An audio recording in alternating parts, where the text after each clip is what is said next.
Se habla mucho hoy de hispanidad, de su idea, de su historia, de su legado, pero a día de hoy habría que redefinir hoy cuál es el sentido, el concepto, la idea y la esencia de la hispanidad. La hispanidad metafísicamente hablando, filosófica, teológica, antropológica, cultural, hoy, a día de hoy. Y para eso tenemos necesariamente que recurrir a los clásicos de este pensamiento. Uno de ellos es Ramiro de Maeztu. Ya hemos desarrollado en programas anteriores qué nos decía Ramiro de Maeztu de lo que es la hispanidad. Y también tenemos a Manuel García Morente. Manuel García Morente escribió este libro que es maravilloso, Idea de la hispanidad.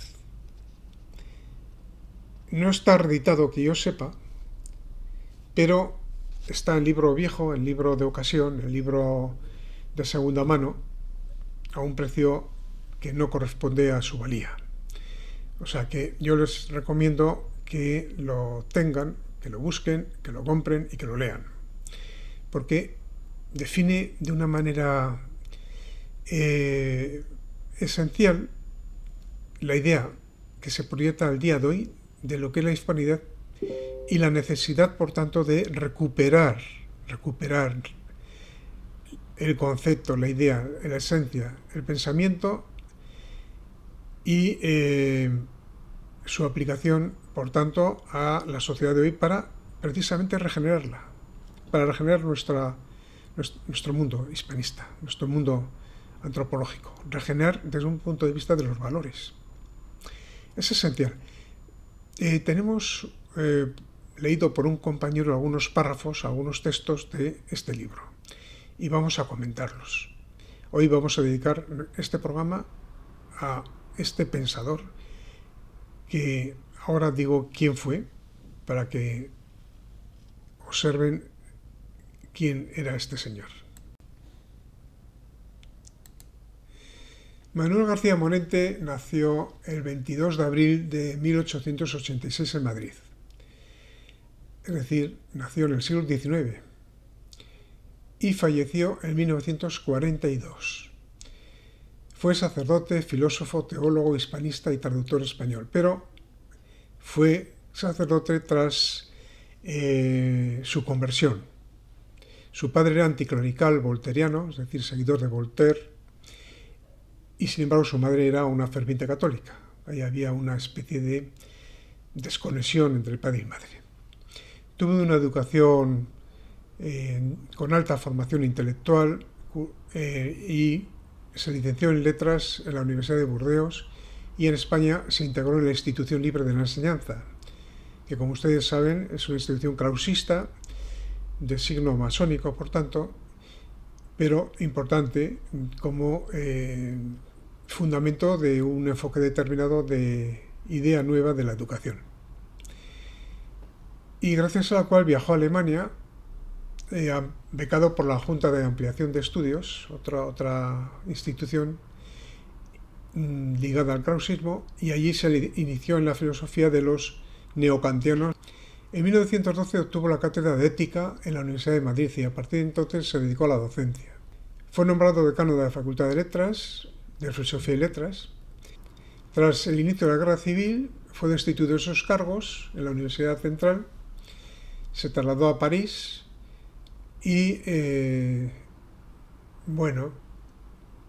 París escuchó un fragmento del oratorio y la infancia de Cristo, de Héctor Berlioz, y experimentó una profunda vivencia de transformación interior que le llevó al sacerdocio.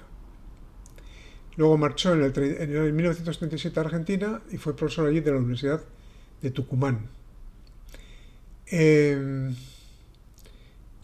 Volvió más tarde, en el 38, a España para iniciar su formación como seminarista en Pontevedra y siendo admitido en el Seminario de Madrid recibió la orden sacramental de presbítero en 1940. Fue miembro de la Real Academia de Ciencias Morales y Políticas y tradujo las 5 primeras cuestiones de la Suma Teológica de Santo Tomás de Aquino. Definió muy claramente lo que es la hispanidad.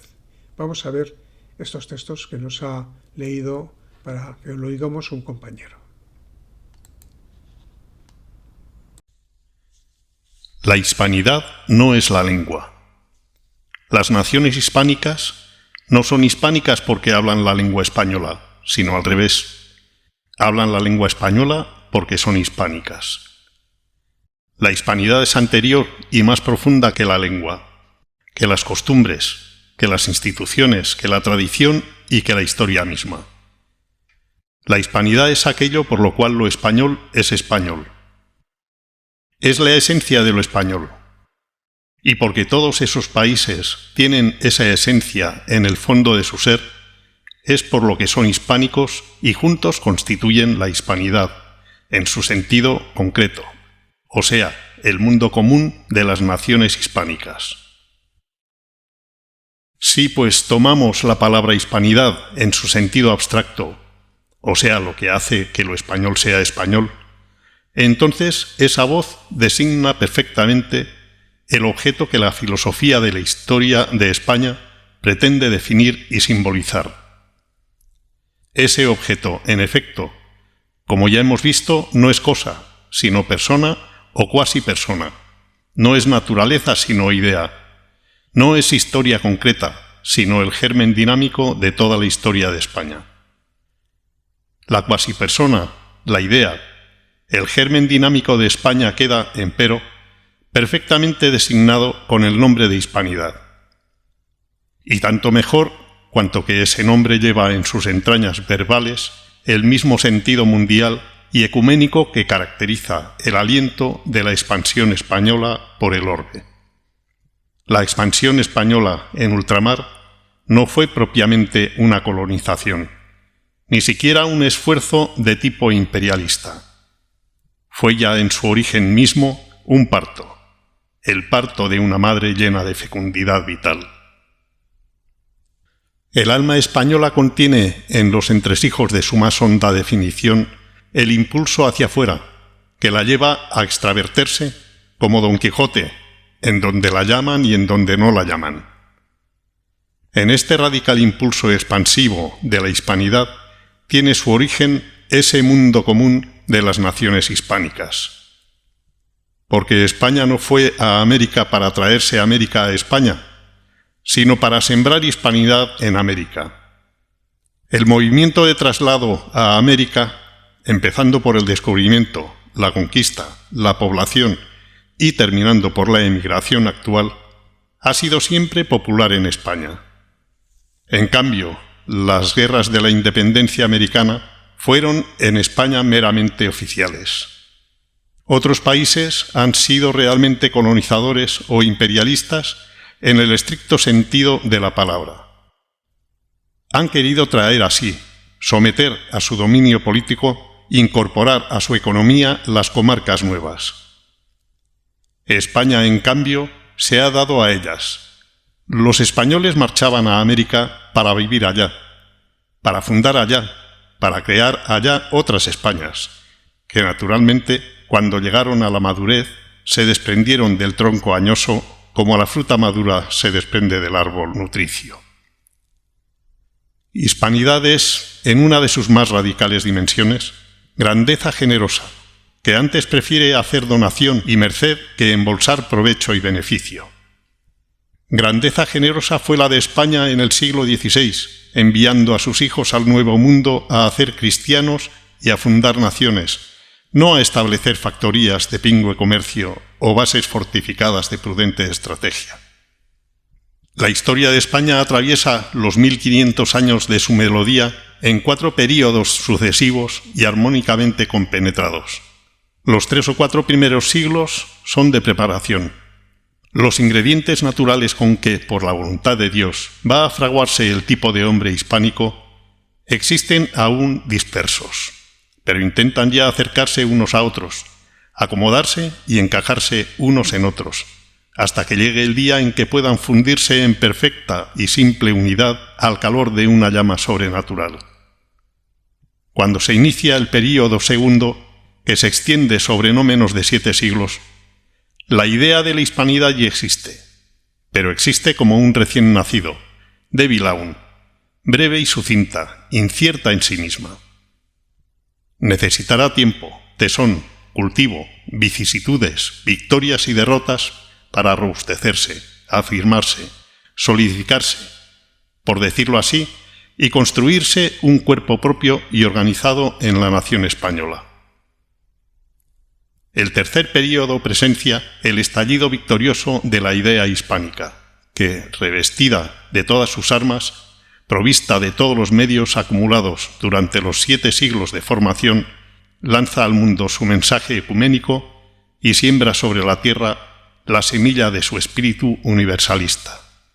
2 siglos enteros de historia universal llena España con su nombre y sus hazañas, que presencia atónito el orbe entero. El católico francés es francés y además católico. En España, en cambio, la religión católica constituye la razón de ser de una nacionalidad que se ha ido realizando y manifestando en el tiempo, a la vez como nación y como católica, no por superposición, sino por identidad radical de ambas condiciones. Pero si el hombre hispánico se trasladó a América, no para esta o aquella finalidad parcial, sino para vivir la totalidad de su vida, entonces es claro que hubo de llevarse consigo todo su ser, toda su índole, en la cual hemos visto ya que la religión desempeña una función sustantiva y define la esencia misma de lo español. De aquí, pues, el segundo carácter, el carácter religioso que ostenta la expansión de la hispanidad. Aquellos hombres que se fueron a América no a comerciar ni a vigilar los mares, sino a vivir, simple y absolutamente a vivir, sentían en su vida como eje de su vida el cristianismo. Para ellos ser era ser cristiano, para ellos vivir era vivir vida cristiana, para ellos organizar una existencia colectiva era organizar un foco de cristiandad.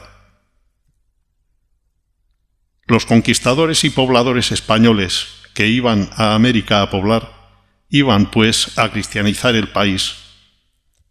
Jamás falta el sacerdote, el religioso, el misionero en los grupos españoles que desembarcan en las costas americanas.